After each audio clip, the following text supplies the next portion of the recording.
Okay, the second method for solving trusses is the section method. The section method, instead of solving going from one joint to another joint, you are cutting the truss from that location. So once you cut it from there, you can actually find the force on that location. So what do we mean? We mean that, for instance, if I have a truss like this and I want to find force GE, GC, and BC, I'm going to cut the truss from that section AA where I showed, right? So you can cut it from there. Then you have a mini free body diagram. And then you work on those mini free body diagrams to find the rest of forces. And then we know in every mini free body diagram, we can have sum of f of x, sum of f of y, and sum of moment. So in this given problem, I like to find three forces, one at G, one at GC, one at BC. This again, these are internal forces inside those links. One method that we practiced before was to start from joint D, then come to joint C, then go to joint E. So I have to do 3 joints plus the external because I need to find dy first, right? So in this case, we have a mini free body diagram. If I cut the truss from that location of where we showed on that section, I will be ending up at forces like this, right? Again, as I told you, we put forces on tension all the time. So this force will be a BC this way, it will be BC the other way. I'm going to have a CG here. I'm going to have a CG up there. Up there I have GE. And I have another GE down there, right?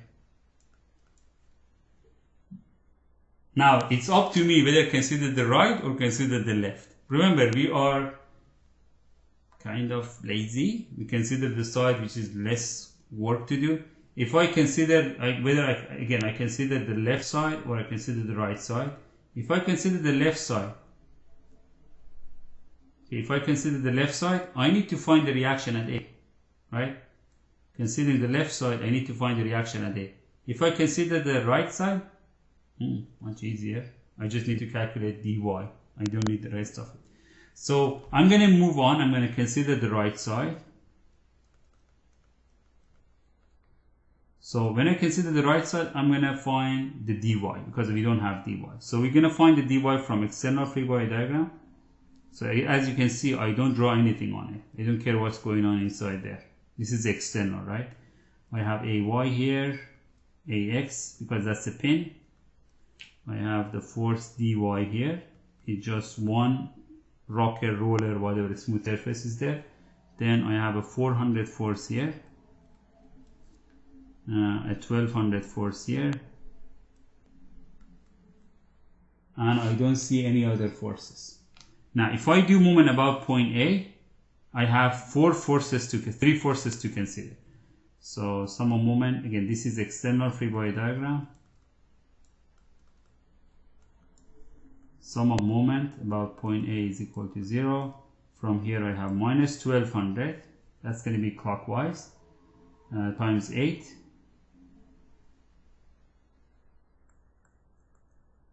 And then minus dy times 12.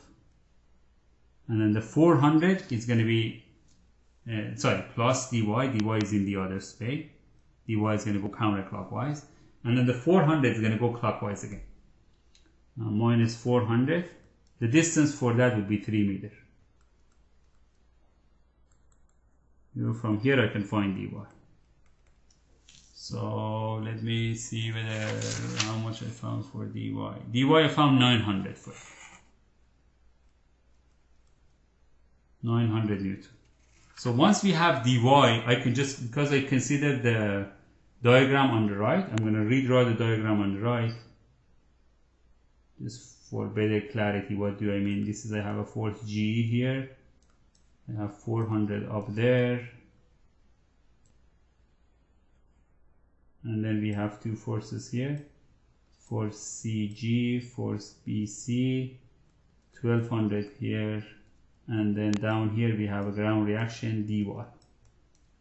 So in this diagram, I want to find these 3 forces, right? We have a mini free body diagram.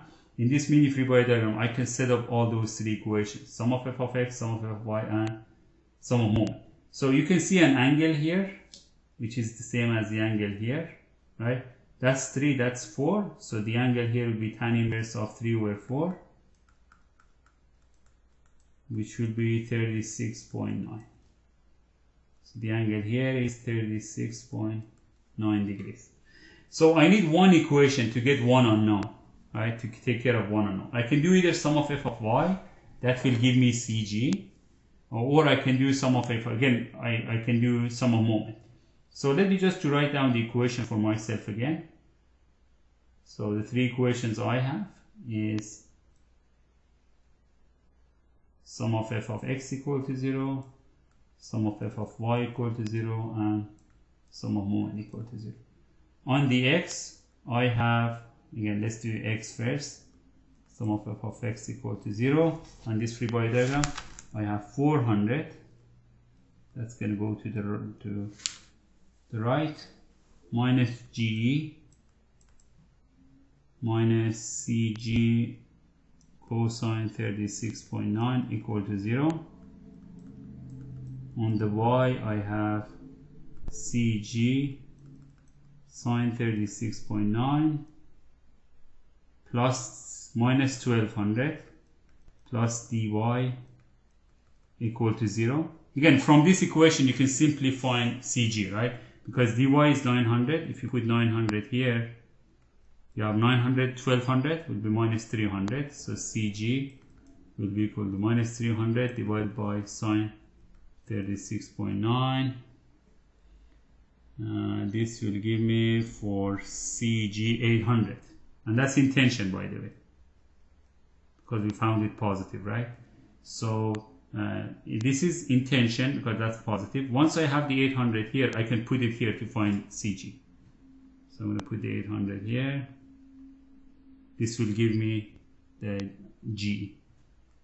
From here I found GE is equal to, yeah, GC wasn't 800. GC was 500, my bad, because that's the sine 36.9. That's a 500, and that's a tension. GE, we found that that's minus 800 from our calculation. Minus 800 means that that's in compression. The very last equation I'm going to have there is going to be sum of moment. I can pick any point to do moment about, but again, because we already have GE, we don't have the BC. Again, I forgot to put on the sum of f of x BC. My bad. And that's the whole reason I said that why this problem becomes so easy. Yeah, and we have minus BC. So you wouldn't be able to find GE from this equation. You can find GE from here, from sum of moment about point C here. If you do sum of moment about point C equal to 0, we have GE, that's the counterclockwise, times that height. The height was 3. GE times 3 minus 400 times 3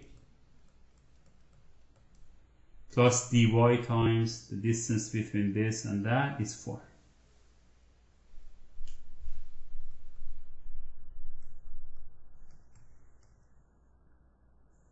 Equal to 0. So we have 900 times 3, which is times 4 is 3600. 3600 minus 1200 become 2400. 2400 divided by 3 will be 800. So that now makes sense. G is equal to minus 800. Then I'm going to use the G from here, put it back here in this equation, right? From there I can find BC. Then we found BC equal to 800 positive. That would be the tension. Again, you can do the same thing for the other problem. The problem asks us to find CD, CJ, and KJ. So if you want to find CD, CJ, and KJ, you can just do a cut from here. And then same story, we can repeat the same story. If I repeat the same story, okay, you cut it from there, you found little diagrams here, right? There's a KJ going this way, KJ going that way, there's CJ this way, CJ that way, and then on the top, CD this way and CD the other way. Now, it's up to me whether to consider the right side or the left side. In this problem, it doesn't matter, because even if you have an AX here, AX is 0. So, I don't know what side I'm going to use, but I prefer to use the, to use the left side, because for the other side I have to do lots of calculation on the distance. So I'm going to consider again AX is 0, because if you consider the external free body diagram for this problem,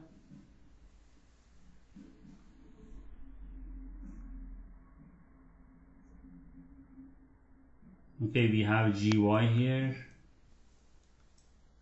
and then we have AY and AX here. In the external free body diagram, we have some forces here. We have force of 400 here, 4,000, 8,000, and 5,000. So the sum of these forces will be 5,000, 8,000, 4,000 will be 17,000. So I have two options. One would be to find this way or that way, but AX is 0. If we do sum of f of x here, AX is 0. I can wrap up my mind about GY, because I can do the calculation again for it. So I can do moment about point A to find GY. Sum of moment. Go back to your original zoom.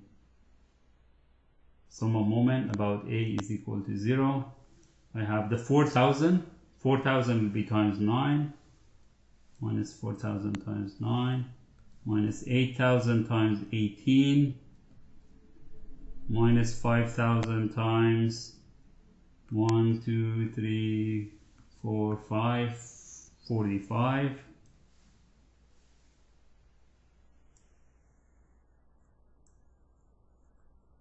And then the last one is GY plus GY. GY is going to go counterclockwise times 54. If you solve this problem, you're going to get GY is equal to 7,500 pounds.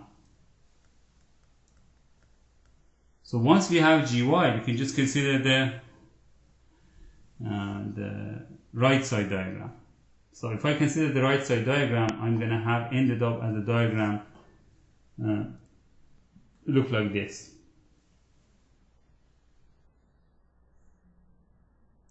It's going to be a mini diagram. I have the CD here, and then down here I have the CJ. I have a KJ here. At this location, I have GY and a 5,000 here. If I'm interested, I can find the angle too. So there is a 9 here and 12 there. The angle for CJ, right? So it will be tan inverse of 12 over 9, and that will be 53.1. So the angle here, come on, collaborate. The angle here is 53.1 degrees. I can do again sum of f of x, sum of f of y, and sum of moment. So let's start with sum of f of x equal to 0. From here I'm going to get minus kj minus cj cosine 53.1 minus cd. I'm always forgetting something on the x, equal to 0. On the y equal to 0, I have cj sine 53.1 plus gy minus 5,000 equal to 0, and sum of moment. I can do moment about point J here equal to 0. I have CD times the height of the truss. The height of the truss is 12. And then remember, I need to have the distance for all of them, right? So the height of the truss is 12, so that will be good for CD. The other side, for the 5,000, distance is 18, right?